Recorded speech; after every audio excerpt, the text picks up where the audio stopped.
Today we discuss about the theory of hierarchy needs. దీన్నే మనం Maslow అవసరాల అనుక్రమణిక సిద్ధాంతం అంటాం. మాస్లో అవసరాల అనుక్రమణ సిద్ధాంతంలో మనం 5 అంశాలను ప్రస్తావించడం జరిగింది. వాటి గురించి మనం ఇప్పుడు చూద్దాం. ఫస్ట్, ఈ మాస్లో అనేవాడు విస్కన్సన్ యూనివర్సిటీ లోపల జేబి వాట్సన్ యొక్క ఆధ్వర్యంలో ఈఎల్ థార్న్డైక్ యొక్క పర్యవేక్షణ లోపల తన యొక్క పిహెచ్డి యొక్క పట్టాను సైకాలజీలో తీసుకోవటం జరిగింది. ఇక్కడ అబ్రహం మాస్లో యొక్క పూర్తి పేరు అబ్రహం ఎరాల్డ్ మాస్లో. ఇతడు మెయిన్ గా అవసరాలు నీడ్స్ యొక్క ఇంపార్టెన్స్ మీద మానవుని యొక్క ప్రవర్తన ఆధారపడి ఉంటుందని చెప్తాడు. ఇక్కడ సింపుల్ గా మనం ఏమంటామంటే need is the mother of the invention. మనం అవసరం అనేది ఎంతటి పనినైనా చేయించేటట్టు మనల్ని చేస్తుంది. అదే విధంగా ఇక్కడ మానవుని లోపల చూసినట్లయితే ఒక అవసరం తీరిన తర్వాత ఇంకొక అవసరం అనేది జనరేట్ అవుతుంది. మనకు ఒక కోరిక నెరవేరిన తర్వాత ఇంకొక కోరిక నెరవేర్చుకోవడానికి ఇంకొక కోరిక అనేది మనలో ఉత్పన్నం కావడం జరుగుతుంది. దాన్ని బేస్గా చేసుకొని మనకి ఏంటంటే ఇక్కడ 5 రకాలుగా అవసరాలను వర్గీకరించడం జరిగింది.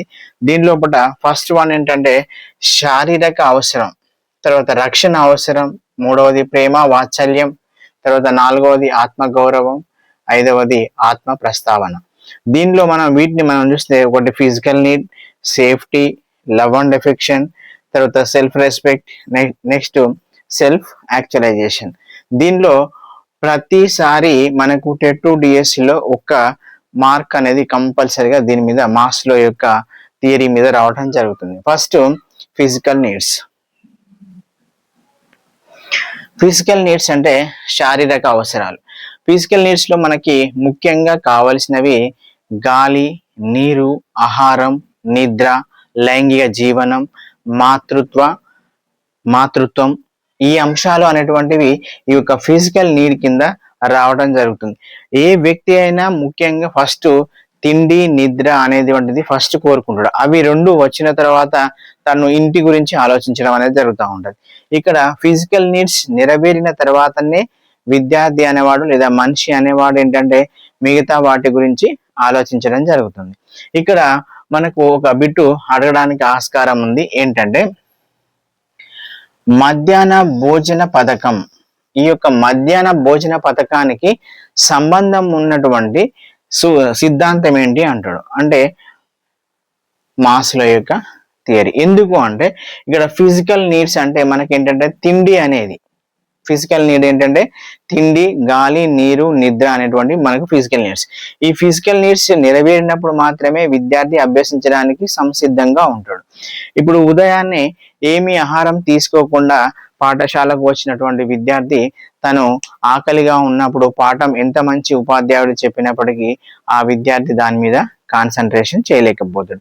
దాన్ని ఆధారంగా చేసుకొని మాస్లో ఏం చెప్పిండంటే పాఠశాలలో మధ్యాహ్నం భోజన వసతిని కల్పించటం కానీ లేదా తక్కువ ధరకు ఆహార పదార్థాలను సప్లై చేసేటటువంటి క్యాంటీన్స్ ని పాఠశాల కళాశాల ఆవరణంలో ప్రవేశపెట్టాలనేటువంటి అంశాన్ని ఈ మాస్లో ప్రస్తావించిండు. కాబట్టి ఏంటంటే మధ్యాహ్న భోజన పథకం అనే అంశం ఈ యొక్క టాపిక్ మీద మనకు ఈ ఎగ్జామ్ లో క్వశ్చన్ రావడానికి అవకాశం ఉంటుంది. నెక్స్ట్ సేఫ్టీ, రక్షణ.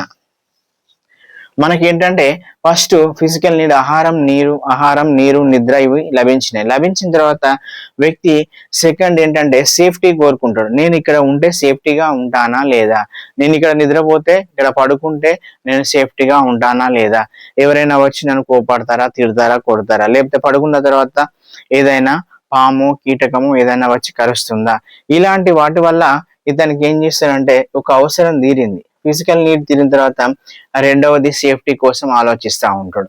ఇక్కడ సేఫ్టీ మీద ఇక్కడ ఈ ఇచ్చిన 5 అంశాల్లో ప్రతిసారి ఒక అంశం మీద మనకు టెట్లో కానీ డిఎస్సిలో కానీ క్వశ్చన్ అడిగిండు.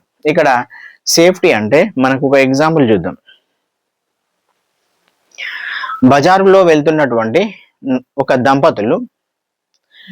దంపతులలో తన భార్య తన భర్త తన మీద చెయ్యి వేయాలని కోరుకుంటుంది. ఎందుకు కోరుకుంటుంది అంటే ఆమె అక్కడ సొసైటీ నుంచి రక్షణను కోరుకుంటుంది. విద్యార్థి పాఠశాల నుంచి రాగానే, చిన్న పిల్లవాడు స్కూల్ నుంచి రాగానే తన తల్లిని హత్తుకుంటాడు. ఎందుకు అంటే అతనికి స్కూల్ కన్నా తన తల్లి ఒడి అనేది సేఫ్టీగా అనిపించడం. ఈ విధంగా దీనిలో అప్లికేషన్లో రకరకాలుగా మనకు బిట్స్ అనేటువంటివి రావడం జరుగుతుంది. ఇక్కడ మనకు ఫిజికల్ నీడ్, సేఫ్టీ రెండు అయిపోయిన తర్వాత విద్యార్థి ఏం కోరుకుంటాడంటే ప్రేమ, వాత్సల్యం. తర్వాత లవ్ అండ్ ఎఫెక్షన్. విద్యార్థి ఏంటంటే ఇంటిలో ఉన్నప్పుడు తన తల్లిదండ్రులు, అక్క చెల్లెళ్ళు, తమ్ముళ్ళు, సోదరుల నుంచి వెళ్ళి ప్రేమ వాత్సల్యాన్ని కోరుకుంటాడు. యాజ్ వెల్ యాజ్ అతడు పాఠశాలకు వెళ్ళినప్పుడు తన తోటి యొక్క విద్యార్థులు లేదా ఉపాధ్యాయురాల నుంచి వెళ్ళి ప్రేమ వాత్సల్యాన్ని కోరుకుంటాడు. ఒకవేళ అతడు ఈ ప్రేమ వాత్సల్యాన్ని లభించకపోతే అతడు ఏంటంటే ఆత్మ న్యూన్యతా భావానికి లోన్ కావడం జరుగుతూ ఉంటుంది. నెక్స్ట్, ఈ ప్రేమ వాత్సల్యం లభించిన తర్వాత అతడు ఏం చేస్తాడంటే ఆత్మ గౌరవంలోనికి వెళ్తాడు. ఈ ఆత్మ గౌరవం అనేది రెండు రకాలుగా ఉంటుంది. ఒకటి సెల్ఫ్ రెస్పెక్ట్ ఉంటుంది, ఒకటి సొసైటీ రెస్పెక్ట్ ఉంటుంది. అంటే విద్యార్థి కానీ వ్యక్తి కానీ అతనికి ఉన్నటువంటి అభిరుచులు, వైఖరులు, నైపుణ్యాలు ఆధారంగా తను ఏదైనా సాధించా అనేటువంటి దాన్ని అంశాన్ని ఆధారంగా చేసుకొని తనకు తాను గౌరవాన్ని ఇచ్చుకుంటాడు. దాన్ని ఏంటంటే సెల్ఫ్ రెస్పెక్ట్ అని అంటాం. ఇంకొకటి ఏంటంటే సొసైటీ రెస్పెక్ట్. ఇతడు సమాజం నుంచి తనను గుర్తించాలని, తను అన్ని రకాలుగా సమాజంలో ఉన్నతమైన స్థితిలో ఉండాలని, సోషల్ స్టేటస్ ని అనుభవించాలని తాపత్రయపడతా ఉంటాడు. ఇవి మనకు ఎక్కడ ఉంటాయంటే ఆత్మ గౌరవం. దీన్నే మనం సెల్ఫ్ రెస్పెక్ట్ అంటాం. ఈ యొక్క సెల్ఫ్ రెస్పెక్ట్ లోపల అతనికి కావాల్సినటువంటి సెల్ఫ్ రెస్పెక్ట్ లభించకపోతే అతడు ఇంట్రోసెప్ట్ గా మారతారు, లేదా సోలిటరీ, ఏకాంతంగా ఉండడానికి ప్రయత్నం చేస్తారు. ఎందుకంటే సమాజం కానీ, లేకపోతే తనలో నైపుణ్యాలు తక్కువగా ఉండటం వల్ల కానీ, లేకపోతే తను ఏదైనా సాధించడంలో విఫలం కావటం వల్ల కానీ అతడు ఏంటంటే నా వల్ల కాదు అనే అంశాన్ని అతడు గమనించడం వల్ల అతడు సమాజం నుండి, వ్యక్తుల నుండి దూరంగా ఒంటరిగా ఉండాలనుకుంటాడు. దాన్ని మనం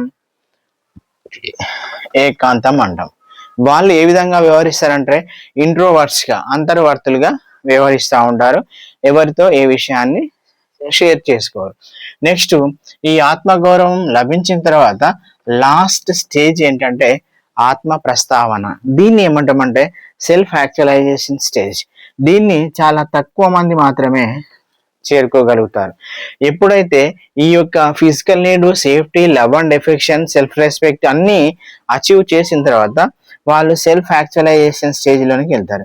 ఇక్కడ వీళ్ళు ఏంటంటే దయ, జాలి, కరుణ అంటే అంశాలతోటి ఇతరులు అనుభవిస్తున్నటువంటి బాధలను అర్థం చేసుకొని వాళ్ళకు సహాయం చేయడం, ఉన్నతంగా వ్యవహరించడం, మోరల్ వాల్యూస్ ని పాటించడం, సమాజానికి లేదా తన తోటి వారికి లేదా సొసైటీలో ఉన్నటువంటి అవసరం ఎవరికైతే ఉందో వారి యొక్క అవసరాలను తీర్చడానికి ఎంత దూరమైనా ముందుకెళ్ళడానికి వీళ్ళు సంకోచించరు. ఎందుకంటే ఈ యొక్క దశలన్నీ దాటుకుంటా వచ్చి లాస్ట్ వీళ్ళు ఏంటంటే ఆత్మ ప్రస్తావన, సెల్ఫ్ యాక్చువలైజేషన్ వాళ్ళకు సాటిస్ఫై అవుతుంది.